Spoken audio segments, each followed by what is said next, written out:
Hi, everyone. I'm Brene Brown, and this is Unlocking Us. And guess who I have with me this week? Y'all say hi. We're back. My sisters are here. Yay! We are coming back to do a follow-up to the Summer Sister Series on the Gifts of Imperfection, because we got a lot of questions in the comments on social media, and so we're going to try to answer as many as we can. Before we jump in, let me remind you about Ashley and Barrett. And how our lives have changed since the podcast. Yeah, right. I will tell you, this is probably a warning. We're cussy to begin with, but holy shit, we are ass high and taking care of kids in massive transitions right now. And we are really knee deep in some parent caregiving. How are y'all feeling? I'm tired. Ashley was going to retake the wholehearted inventory so she could just see how it changed from the summer and she can get through it. I was like 50%. Yeah, no, we're in a tough spot. Let me tell you a little bit about Ashley and Barrett before we get started. Ashley, when she was 5, came downstairs from school. I'm not reading the bio. I'm just telling you all the story. Ashley, when she was 5, and when Barrett was 5, obviously, identical twins, came down the stairs for the first morning of kindergarten. And Barrett had on cutoffs and tube socks and a flannel and 2 braids and high top tennis shoes, getting ready to take the court. She was a baller, still a baller. My pickleball partner, so she's total baller. Ashley came downstairs with her hair loose in locks, a hat, a dress, patent leather shoes, and in case the weather turned, she was carrying a parasol. This is because my mom, in all her infinite wisdom, read Twins and Super Twins when she was pregnant with Ashley and Barrett about kind of the dangers of. Little did they know. Little did she know at the time. Do you think the book has really described the dangers of twins? Yes, as an older sister, I would say that the subtitle is Twins and Super Twins, the danger of twins. Google that. The genetic anomaly that wreaks havoc. No, not kidding. I'm just kind of kidding. But it was just, that's how different they were and how funny it was. But my mom was really careful that they could, dress themselves and they had their own personalities. And when did she start separating y'all in classes? I don't think we were ever allowed to be in the same class. So I think it was from the beginning. She always asked for us to be in different classes. What about don't listen for a minute. Shh. What about the episode of This Sucks? Oh, yeah. That was in middle school. I think by then it was just whatever the schedule said. That's what we did. Yeah, this is the story where the teacher handed out a test that I had been studying for a long time, because if I got an A on this test, I got an A in the class. So Ashley had really been pouring herself into this test. And the mimeograph was bad and barely legible. And Ashley says, "This sucks." And then what happened? I got sent to the principal's office. She got sent to the principal's office. And Barrett, in response, took a marker and wrote a big 0 on her test and took it up and turned it in to the teacher without taking it and followed Ashley out the door. Said, "No, you suck." Actually, I think what I did is I was holding my pencil and I put a ruler on the top of it, and I just sat in my chair and was spinning the ruler on my pencil until she excused me. You got yourself kicked out. Yeah. So then we were both down in the office. But together. Oh my gosh. I still remember her name. Oh, we won't mention it on here. The name of the teacher? Yeah. No, I won't. Whisper it to me in Igpay Atomway. No, don't do it. Okay, so Ashley and Barrett, serious bio. Ashley is an LCSW licensed clinical social worker. Finally, that license got updated by the state. The clinical license, you get your MSW, Master's in Social Work, and then you're a licensed Master's in Social Worker. Then you have to go do a jillion hours of therapy and then sit for a monster exam. Then you pass that, And then the state has to like actually do it on their record. So congratulations on your LCSW being final.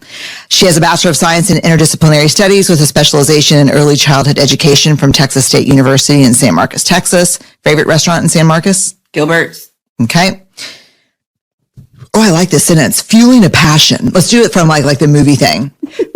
In a world where she is fueled by a passion from working over a decade in Title I schools in HISD, Houston Independent School District, Ashley pursued a Master of Social Work from the University of Houston Graduate College of Social Work. Go Cougs. Go Cougs. Whose house? Cougs' house. Okay. People are going to see you walking right now, either laughing or rolling your eyes and be like, what is that person listening to? She is a senior director of the Daring Way. She leads the Daring Way internship program. That's our program for clinicians and therapists and counselors. She also oversees our internship program with MSW students who get trained in our work, and they deliver the work at different therapy groups around Houston. It's incredible. Oh, Barrett's telling Ashley, get close to it. Why don't you pull the microphone towards you? And you have to. Can I just hold it and dance? Yes. That will. Dancing Queen. That's my ringer for Ashley when she calls Dancing Queen. Barrett's is brown eyed girl. Just too much information. Shit, man, we're not even through the bios yet. Okay. Barrett, in a world where I'm always losing my mind, Barrett Guillen is Chief of Staff for Brene Brown Education Research Group. With her team, Barrett runs a big team. Barrett supports both me and the organization by helping prioritize competing demands, managing relationships, and building connective tissue and strategy across all the business initiatives. She has a bachelor's and master's degree in kinesiology from the University of Houston. Whose house? Cougs' house. After more than a decade in education in the Texas Panhandle, Barrett and her family made the move back to Houston. What do we say about that, Ashley? Hell yeah. About time. Yeah, come on back. To join our team and help make the world a better place. You can find her most of the time with her family, us and her immediate family and the big extended family, enjoying her daughter's games. It's not unusual if she texts me on Saturday morning saying, can't talk, have 2 soccer games, softball game, and something else. I don't know, basketball. Frankie, her husband, makes great burgers, and she likes to float in water, any water. Mostly it's the bathtub. No. Do you take a bath? No. Are you a bather? I'm not a bather. Oh, me neither. We were raised like, don't be in that dirty water. Like are you? Do you like to take a bath? No, I don't like that. If I do take a bath, I have to take a shower after. And she's my pickleball partner. Did I mention that? Okay, let's get started. All right, questions. Number 1. Well, so we found these questions from the sister series over the summer and social media, right? Yeah, did I not say that? I don't think you have. I did. Oh, you did? I did. In the beginning. I don't remember. New phone, who dis? Oh man, y'all, I'm telling you, we're at the end of, like, if you're out there, like, let's just do this, like a little solidarity. No one will know what you're doing. If you're out there and you're taking care of kids and parents, just stop wherever you are for a second, even if you're walking, driving, clean your house, and just reach over and pat yourself on the back a couple of times. Come on, Ashley and Barrett. Just, yeah. And then take the heel of your hand and knock it really hard up against your forehead. That's more like it. Yeah, we are really, and we're having you can leave that in there. They know by now it's not good over here right now. We're having a specifically hard day right now, right? Yeah. Yeah. We've got Gabby, Barrett's daughter, in a new school. Yes. And we're dealing with like kind of new parent health issues that are tough. Yes. Yeah. So if you're doing all that stuff too, we feel you. All right, let's jump into this first question that we received from the Summer Sister series On social media. on social media. Okay, number 1, like, you really want our advice? That's what I'm going to say right now. Okay, number 1. What do you do when you're not a perfectionist, but you're always looking for that something else to be happy? Oh man, I'm so terrible at that. Pass. Got it. Go ahead, Barrett. We're all doing the nose goes, and we're all big card players, so we're looking at each other like, pass. Yep. Because we're all bad at it. We all do this. Yeah. I mean, I can tell you that I don't think you have to struggle with perfectionism to always be looking for that panacea or that thing that's going to make everything better. And so I guess we can like collectively talk about what our therapists have told us and pass that along. I'll give you their names and you can Venmo them after this is over. I know that I'm always looking for that something. I look for that when I don't have the emotional or physical energy to turn toward my life to understand what's not going well. Because normally it's not that my life is not joyful or it's unhappy. It's something's going on that I want to numb or replace. Like I think, oh, if I just redid my office or if I got a new car or if I change my hair or, I mean, it's usually because I'm running from something, not towards something. So Totally. you can never find the thing that will make you happier because you're not actually running towards something intentional. You're running from something you don't want to dig into. That's my experience. What about y'all? I would totally agree. Usually, if I'm finding myself struggling with perfectionism, it's because I need to stop and say what's happening in my life right now that I'm not dealing with, and why am I trying to numb it? Yeah, like what is it that I can't control that's scaring me right now? Yes. That I can't make perfect, that I can't get into order, that I can't put in the bento box. What is it that I can't control right now that's driving these behaviors? And sometimes it's not perfectionism. Sometimes it's foreboding joy. I mean, it's all under the armor, but it's like all of those things for me. If I am trying to find something else to make me happy instead of just finding the gratitude in the daily moments or overall, it's because I'm armored up for some reason. Same. Barrett? Yeah, same. I do the same thing, and I can just like be like laying. I don't know if y'all do this, so if you don't, just say you do. So I'm not alone in it. So you want us to lie? Yeah, That's good. we got you. Like, I don't know if y'all do this, but sometimes I'm like making up a workout routine in my head for a bed. Like when I'm laying in bed, I'll like, oh, I'm going to start doing this. I'm going to start doing it Monday. And then Monday comes and I have like a little cough or something. I'm like, I'm really sick this time, so I have to wait until next Monday. I don't know what you're talking about. No. So it's like always waiting for that something else. Is like, I don't know what's getting in the way, but it's usually not the little sniffle. I do the same thing. I mean, there is nothing better for me, especially when I'm thinking about like healthy eating and not dieting or restrictive, but just healthy eating. There's nothing better for me than the meal that you eat between the commitment to change your eating habits and then the start date. Yes. Like that meal, that chicken fried steak, Best ever. best mashed potatoes, cream gravy, Best. cornbread or roll. Roll. With that meal, roll. I'm roll too, but butter, right? Yeah, Yes. because you have to have it for the gravy. Yeah, Totally. like butter on the roll, butter on the mashed potatoes. But while we're at it, we should just go ahead and plan the next night to have chili with cornbread since you brought it up. Yeah, I think running towards something with intention is sometimes okay, but running away from something and toward whatever will grab you out there to make that thing that you're running from better, that's why I think the emptiness. Yeah. And I think you really touched on something because like the emotional bandwidth, sometimes for me, it's about discipline. And I don't know about y'all, but I have just felt so exhausted for like the last 6 months. And so Yeah. especially right now, it's like even harder, I think. For me, it's been since COVID. I haven't been like my full. Yeah. I don't think people understand the physical toll that emotional labor takes. Jeez. Yeah. And those small moments that fill you back up after you go to hard places have been non-existent for a lot of people. So for a lot of people, it could be laughing about a TV show at the kitchen bar with all your friends at work. Well, we haven't been in the office since March of 2020. So those little small moments that can fill us back up and bring us joy have kind of been non-existent through COVID and the pandemic. It's been hard. And I think when you're in something really hard, like caregiving for parents, you just keep doing the next right thing. But I think if you pulled out of it and thought, wow, let me observe what's happening, you'd be like, oh, I can't believe they're still standing right now. Yeah. You know, and I think you don't have that luxury when you're in it because you just got to keep, Yeah. It doesn't stop. it doesn't coming stop. at you, It's yeah. unrelenting. Yeah. And it's emotionally painful and physically painful. So I think, yeah, I get running toward, what is it, just out of curiosity? What kind of things do y'all run toward? Like, what is this something else that you look for sometimes to make you happy?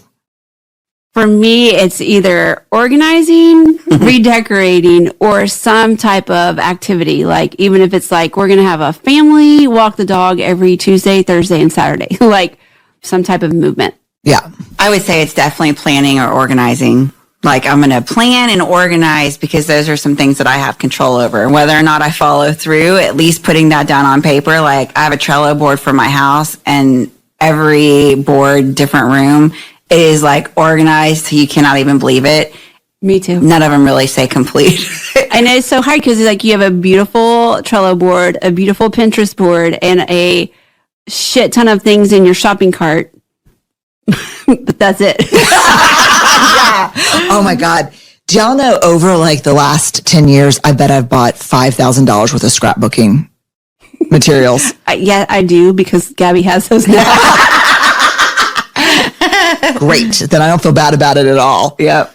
And one time I was like so sure that I was going to do it. I bought y'all stuff, remember? Yes. And we were all going to do it together. Yeah, we even had our own little mini printers. Yeah. When I say I go in hard. But I've never made a scrapbook. But that's all right. Okay. Those memories are in your head. Yeah. Look how happy Gabby is with all my equipment.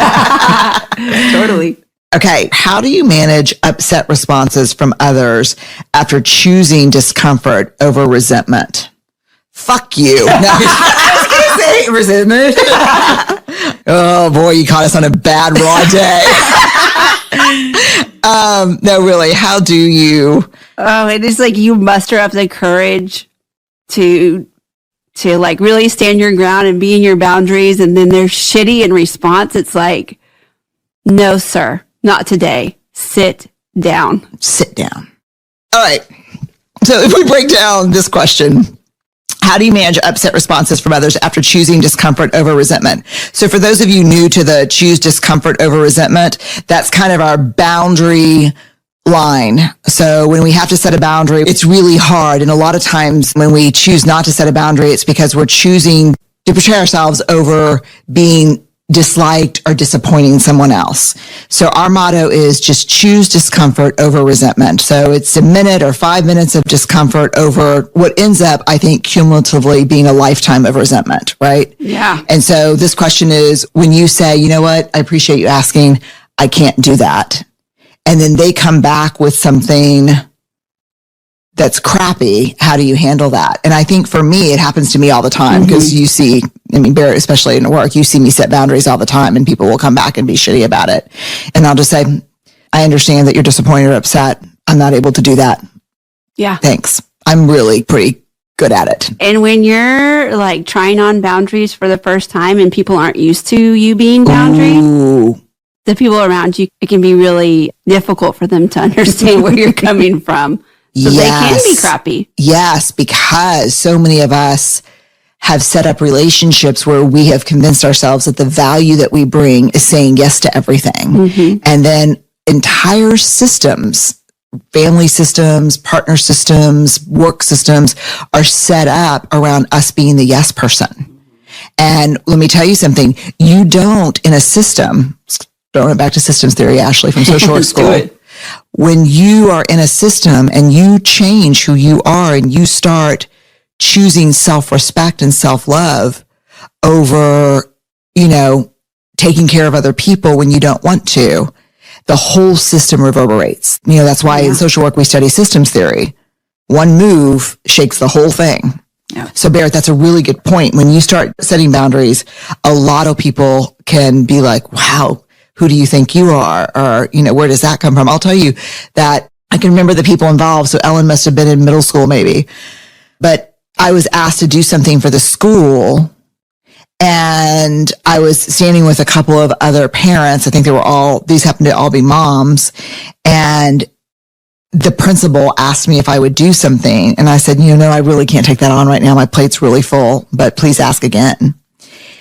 And the principal said, she was great. She's like, oh, great. Thanks. I'm glad you said no because that means I'll ask again if I know that if you can't do it or if it doesn't work, you'll say no, which is just something that people don't think about. Like I'm much more comfortable asking people for things if I know they'll say no if they can't do it. Yeah. And when I walked away, the two women I was standing with were like, oh my God. Like as if I were in there. They're just talking about me to each other. She just said no. Like she said, no, I'm sorry. I can't do that. And it was like shocking to them. And they were so they didn't even, it was like I made up that they didn't even know that was in the consideration set. It's hard. And let me tell you, in your family too. Talk a little bit about being a boundary bully. Just give us a 2-minute rundown on the boundary bully. Oh yeah. When I first started trying out on boundaries, I was awful. Like I swung way too far the other way. Someone would say, oh, this is great. This is a good story. We were pretty strict around violence on television with my kids growing up. Let me just tell you this. This is an aside.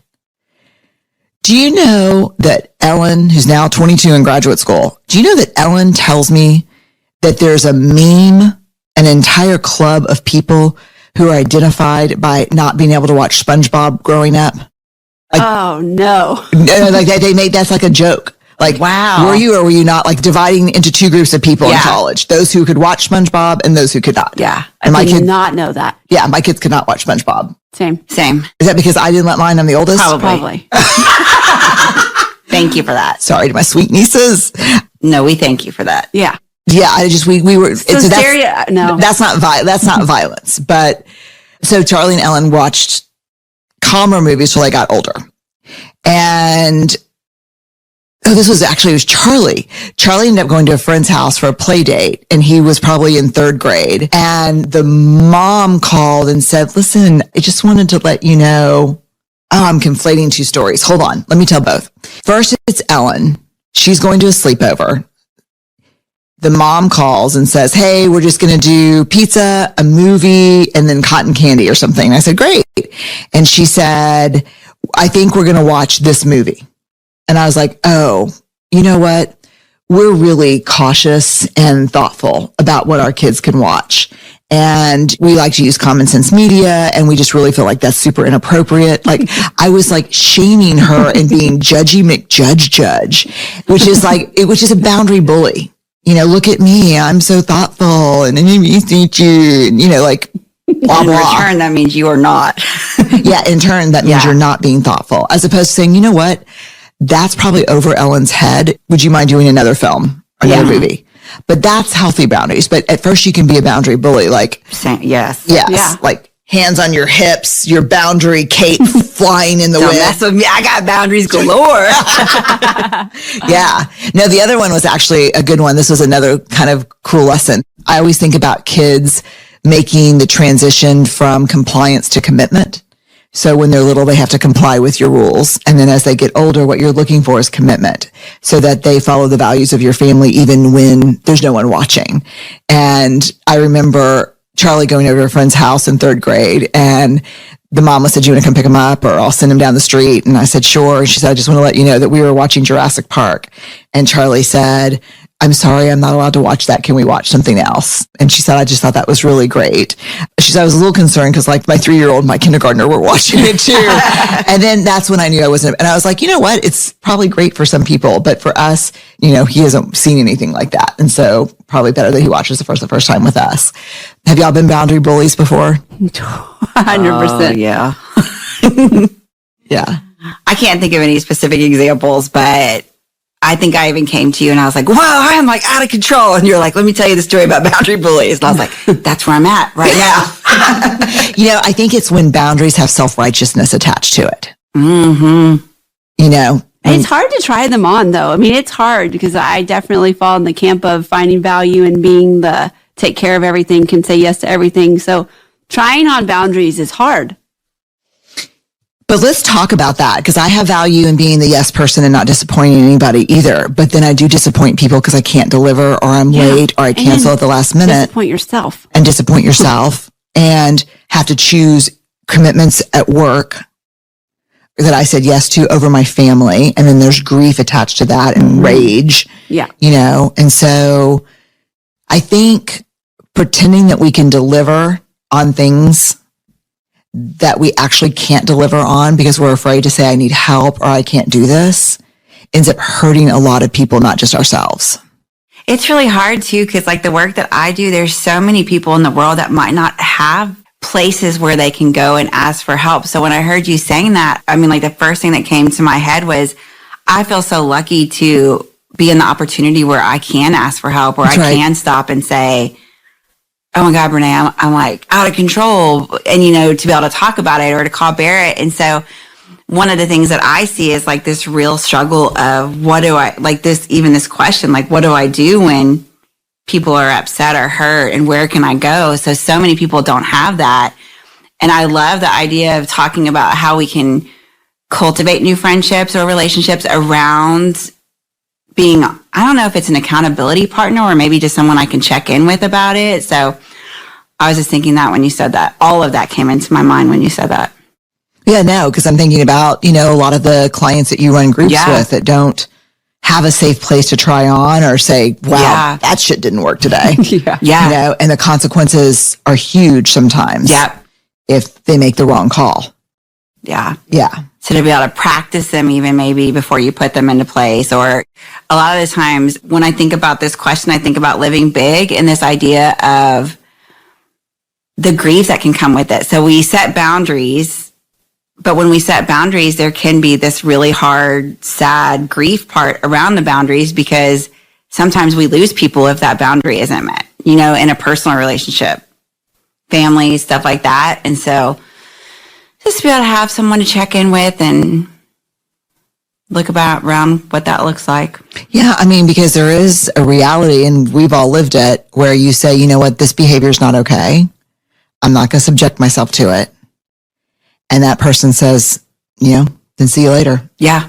And that leaves you in a really painful, can be really painful, especially with people you care about and love. Yeah. And then you have to think, wow, if that's the case, if I'm making a reasonable request about how we show up with each other and that request is met with, you know, then fuck you, this relationship's over, then what were the terms and conditions of that relationship to begin with? Yes. Yep.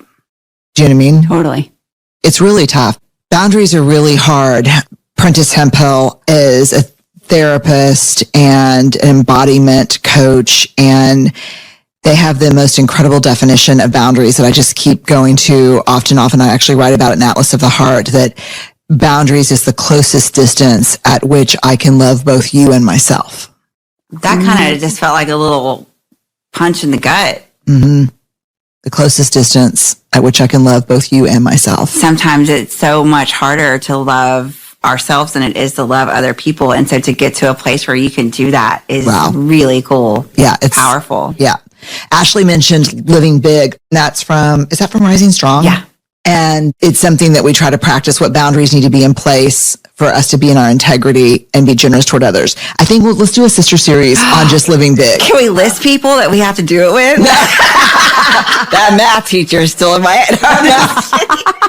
No, we cannot list anybody. No, I love that session. Yeah. Yeah. We'll do a living big. Yeah. It's one of the toughest things we teach. People get pissed. It's hard. It's hard. We'll do. We all went Texas. It's hard. Weird. Okay. How can you tell the difference between polling and genuinely seeking advice from people who matter? We did this actually on the sister series because I don't know if y'all remember, but we were talking about polling and I said, oh, I was totally polling because I was like, guys, which middle school should Amaya go to? And then we started talking about what the difference was between that wasn't really polling, that was actually seeking advice from people that I trusted and meant a lot to me. And so I think that we could give some really good examples around this one. Go for it. I've always when I'm polling, I'm polling, I know I'm polling, and it really doesn't matter what your opinion is because I already know. I just want to know what everyone else thinks. And I want you to know that I'm struggling. So for me, it's neither of those. It's not that I want you to know I'm struggling and I don't want to know what your opinion is because I really usually don't give a shit. It's just if things go bad, it's your fault too. Yeah. I need like misery doesn't love company, it demands it. Yeah. Another great saying brought to you by the 12-step rooms. But it's true. I just want to be like, well, I mean, I don't remember her name and I don't know who she is exactly, but I saw her at the bus stop and like She said. yeah, I want backup. I want backup in case things go wrong. I want to be able to share the blame. I think for me, it is totally about my own struggle around using my voice when I should be using my voice. And instead, I'm like going around and polling and saying, that was hurtful, right? I should be upset about that, right? Like instead of just coming up and saying, that was hurtful and I can't believe it happened, I can start polling and making sure that I am okay in my thoughts about feeling hurt. So self-trust, it's validating. Yeah. Yeah, it's about self-trust for you. It totally can be, because one of the things that I work on with my therapist, which I think we talked about last time too, is just using my voice instead of sitting in the resentment. And so I think for me that's really when I can start polling. That's really insightful. When do you poll? And hurtful to say out loud, to be honest, because I would rather use my voice. Yeah. And if it hurts you and it was hard for you, does it matter if 5 people say, no, I don't think it was a big deal? No, because then I hate them too. Well, they don't know. Let me phrase it in a different way. Sit down. Barrett? When do you poll? I don't know. I think I poll what I want people to know, that I have them struggling with a decision, but I'm not really care what you have to say about it. I just want you to know that it's hard and it's out there. As someone, I seek a lot of advice. I mean, I did it to earlier today. Like I really will call people whose opinions really matter to me and say, can I run something by you? I've got a gut on it, but I want to see if I'm missing if I'm not zoomed out enough to see something, or if I'm missing any data points, or if you've got some questions that I need to be thinking about that I haven't answered yet. So as someone who seeks a lot of advice and mentoring and coaching and therapy, I really respect that. And people, you could see in the comments when I posted something about this that people got it confused between polling and asking for advice. But polling is when you're looking for an answer that only you can give yourself.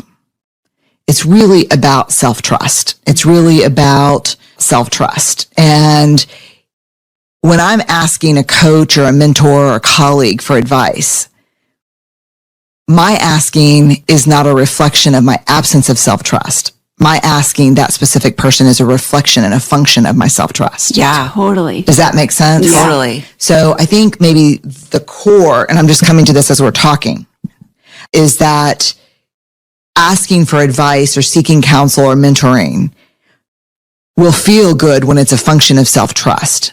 When it's because I don't trust myself, that becomes polling. Yeah.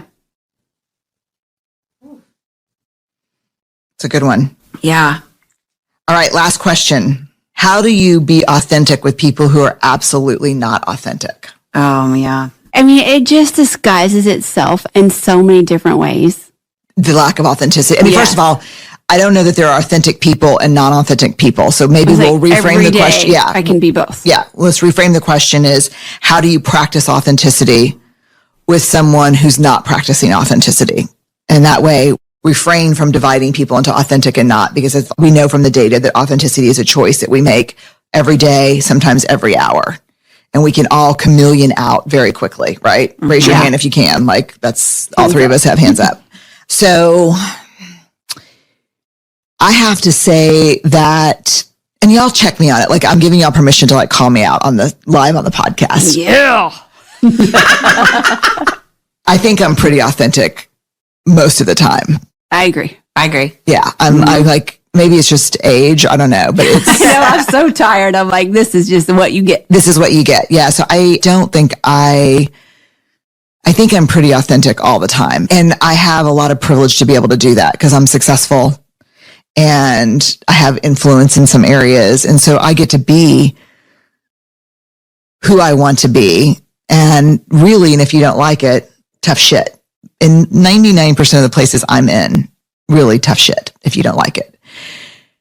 I will say that I didn't get here by being inauthentic. I think I used to be really inauthentic. I could be pretty much, I mean, just to survive growing up, I think in our family, I could be anything or anyone you needed me to be on the drop of a dime. And I could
Chuyện tình cảm khó nói phải không em?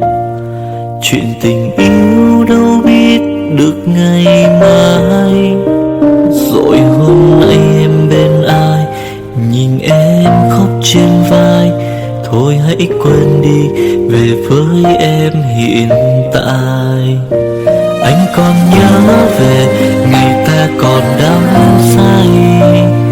Anh vẫn nhớ về người bên anh khi ấy. Em đã quên rồi câu hứa yêu trọn đời. Em bỏ anh rồi, em vui tình nhân mới. Cuộc tình này đã khác rồi, mình kết thúc em ơi. Chuyện tình này đã chết rồi, còn thích chi em ơi. Một lần em gian dối rồi, còn có yêu không vui. Một lần em đã phản bội, làm vết thương chưa nguôi. Thì anh vẫn sẽ mỉm cười, người khác làm em vui. Còn anh xin kết thúc và giữ chút đau thương thôi. Ở nơi xa luôn nhớ về một mối duyên tình phai. Đường em đi nay khác rồi, còn mỗi anh đơn côi.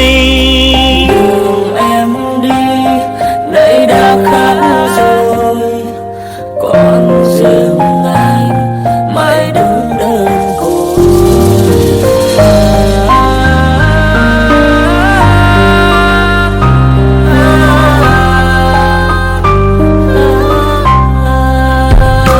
Anh còn nhớ về ngày ta còn đắm say.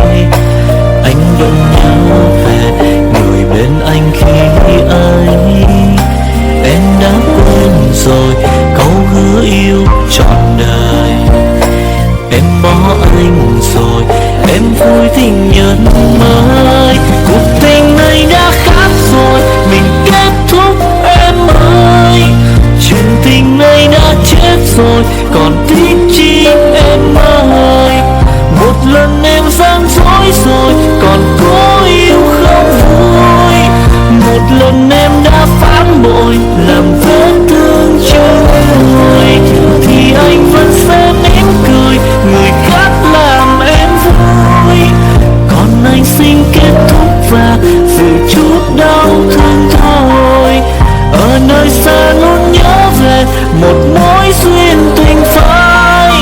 Đường em đi nay khác rồi, còn mỗi anh đơn côi. Cuộc tình này đã khác rồi, mình kết thúc em ơi. Chuyện tình này đã chết rồi, còn tiếc chi em ơi. Một lần em gian dối rồi, còn cố yêu đâu vui. Một lần em đã phản bội, làm vết thương chưa nguôi. Thì anh vẫn sẽ mỉm cười, người khác làm em vui. Còn anh xin kết thúc và giữ chút đau thương thôi. Ở nơi xa luôn nhớ về một mối duyên tình phai. Đường em đi nay khác rồi, còn mỗi anh đơn côi. Ở nơi xa luôn nhớ về một mối duyên tình phai. Đường em đi nay khác rồi, còn mỗi xin anh thôi.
em khó nói phải không em?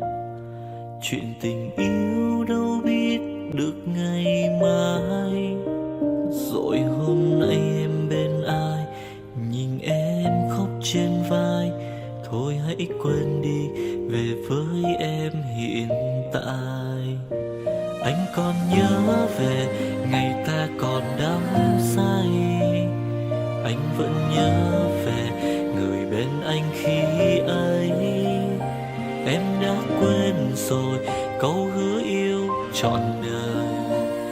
Em bỏ anh rồi, em vui tình nhân mới. Cuộc tình này đã khác rồi, mình kết thúc em ơi. Chuyện tình này đã chết rồi, còn tiếc chi em ơi. Một lần em gian dối rồi, còn cố yêu không vui. Một lần em đã phản bội, làm vết thương chưa nguôi. Thì anh vẫn sẽ mỉm cười, người khác làm em vui. Còn anh xin kết thúc và giữ chút đau thương thôi. Ở nơi xa luôn nhớ về một mối duyên tình phai. Đường em đi nay khác rồi, còn mỗi anh đơn côi. Đường em đi nay đã khác rồi, còn riêng anh mãi đứng đơn côi.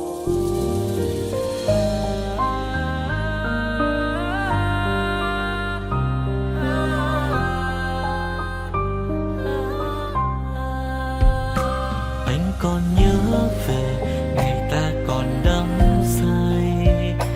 Anh vẫn nhớ về người bên anh khi ấy. Em đã quên rồi câu hứa yêu trọn đời. Em bỏ anh rồi, em vui tình nhân mới. Cuộc tình này đã khác rồi, mình kết thúc em ơi. Chuyện tình này đã chết rồi, còn tiếc chi em ơi. Một lần em gian dối rồi, còn cố yêu không vui. Một lần em đã phản bội, làm vết thương chưa nguôi. Thì anh vẫn sẽ mỉm cười, người khác làm em vui. Còn anh xin kết thúc và giữ chút đau thương thôi. Ở nơi xa luôn nhớ về một mối duyên tình phai. Đường em đi nay khác rồi, còn mỗi anh đơn côi. Cuộc tình này đã khác rồi, mình kết thúc em ơi. Chuyện tình này đã chết rồi, còn tiếc chi em ơi. Một lần em gian dối rồi, còn cố yêu đâu vui. Một lần em đã phản bội, làm vết thương chưa nguôi.